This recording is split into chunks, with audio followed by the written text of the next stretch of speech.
Bismillahirrahmanirrahim. Assalamualaikum warahmatullahi wabarakatuh. Selamat pagi, salam sejahtera bagi kita semua. Salam sehat adik-adik mahasiswa baru yang kami banggakan. Pertama-tama kami ucapkan selamat bergabung. Selamat telah diterima menjadi mahasiswa baru di UNY. Soft Skills tahun ini diselenggarakan secara daring menggunakan akun Bismart UNY dalam rangka mendukung program pemerintah guna mencegah penyebaran virus COVID-19 yang tengah terjadi di sekitar kita pada saat ini. Teriring doa semoga kita semua selalu dalam keadaan sehat, prima, dan terhindar dari pandemi yang sedang terjadi saat ini.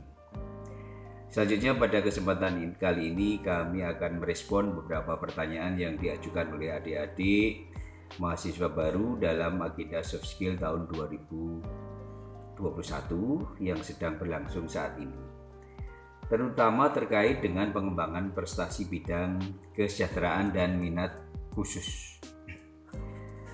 Terima kasih kami sampaikan kepada adik-adik mahasiswa baru yang telah menanggapi dan bertanya terkait materi ini. Responnya sangat luar biasa.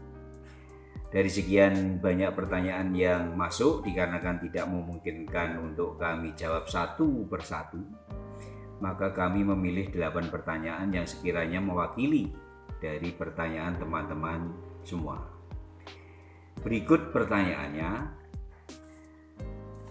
Dari Naufal Haryo Pambudi, saya mau nanya, itu food court UNY khusus diperuntukkan untuk mahasiswa UNY yang mengikuti UKM kewirausahaan sajakah?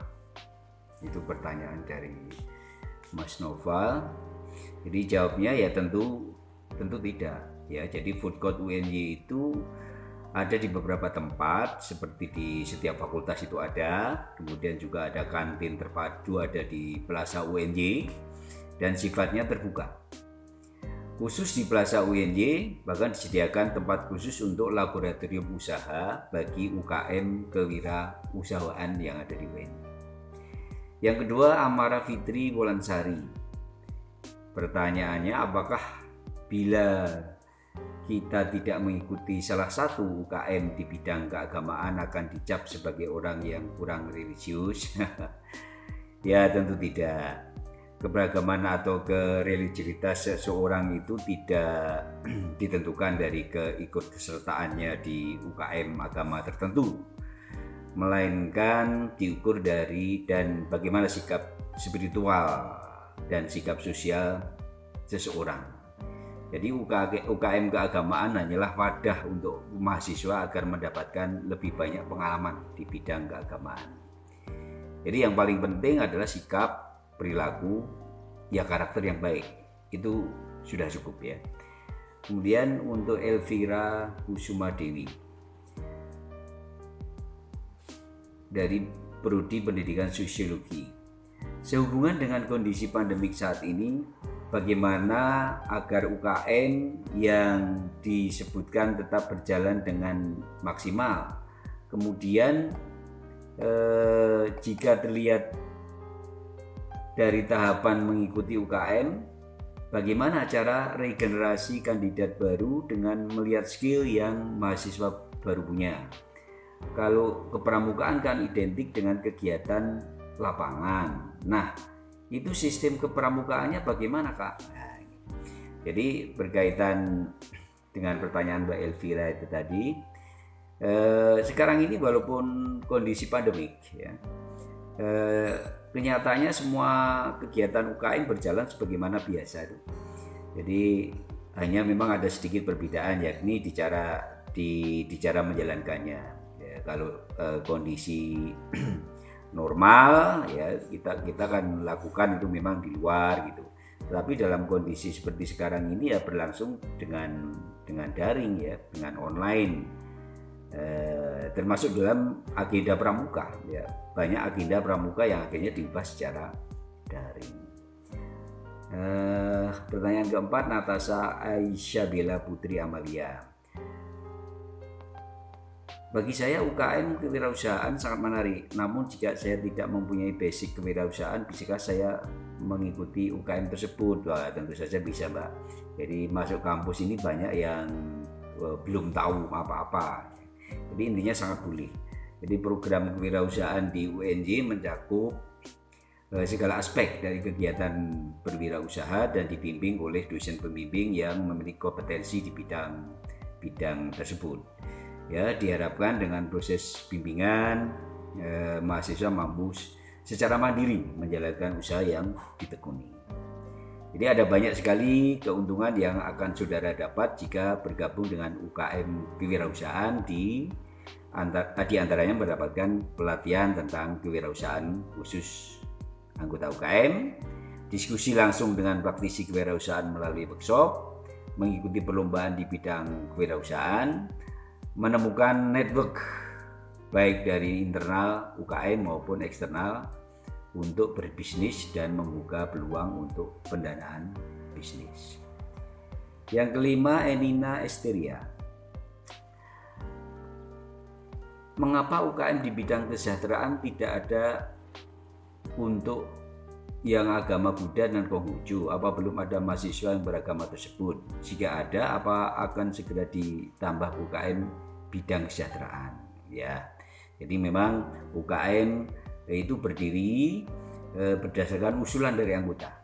Ya, kalau belum ada anggota, misalnya keagamaan tertentu, itu ya belum diadakan ya UKM itu.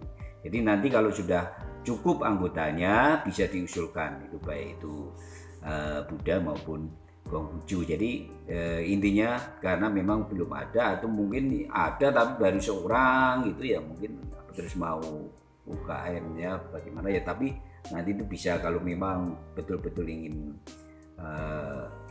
ada itu, asal diusulkan nanti bisa. Kemudian Ivo Mangadop Sinaga. Apakah di UKM ini dapat mengganggu kegiatan studi kampus? Wah, tidak deh. Jadi malah sebaliknya, kegiatan UKM itu akan sangat membantu teman-teman mahasiswa ya. Jadi dalam menempuh studi itu akan terbantu. Bahkan jika mahasiswa tersebut mampu meraih prestasi baik tingkat nasional maupun internasional, maka universitas akan menghargai. Jadi akan ada semacam penyetaraan, itu dalam berbagai kasus itu sudah dilakukan di UNJ. Selanjutnya Tiara Dwi Putri, bagaimana proses kegiatan UKM di bidang kesejahteraan di tingkat universitas khususnya UKM UKKI? Oh ya ini. Jadi agenda UKM UKKI DAM UNJ adalah berkisar dengan pengkajian keislaman serta memaksimalkan potensi mahasiswa di bidang baca tulis Al-Quran. Salah satu prestasi UKKI DAM UNJ adalah pada Musabaqah Tilawatil Quran MTQ Mahasiswa Nasional ke-16 tahun 2019 yang diadakan Direktorat Jenderal Pembelajaran dan Kemahasiswaan Bilmawa, Kementerian Riset Teknologi dan Pendidikan Tinggi yang lalu bekerja sama dengan Universitas Syekh Kuala Banda Aceh. UNJ menduduki peringkat ke-8 dari 230 perguruan tinggi seluruh Indonesia. Itu kemudian berikutnya pertanyaan dari Pedro ETG Tarigan. Saya ingin mengajukan pertanyaan, berapakah jumlah ideal bagi mahasiswa untuk mengikuti UKM? Wah, kalau masalah ideal ini juga tidak ada ya. Istilahnya bisa hanya satu, bisa lebih dari satu, ya terserah, setiap mahasiswa punya kemampuan masing-masing ya.